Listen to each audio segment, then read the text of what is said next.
ఇక్కడున్నటువంటి మనందరం కూడా యేసుక్రీస్తుకు మనం శిష్యులం. మా గురువు గారు ఎవరు అని అంటే, మీ గురువు గారు ఎవరు అని అంటే సునీల్ గారు అని చెప్పకూడదు.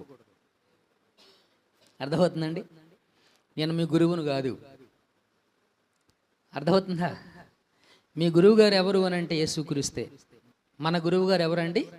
యేసుక్రీస్తే. He is the master for us. ఆయనే మనకు మాస్టర్. యేసుక్రీస్తే మనందరికీ మాస్టర్. ఈ బోధనలన్నీ నాయి కాదు, ఆయనవి. ఈ బోధనలన్నీ ఎవరి అండి? దీంట్లో రాసినటువంటి బోధ ఎవరిది? నాదా? నాది కాదు, యేసుక్రీస్తుది. కాబట్టి మనందరము యేసుక్రీస్తుకు శిష్యులం కావాలి. యేసుక్రీస్తుకి ఏం కావాలి? శిష్యులం కావాలి.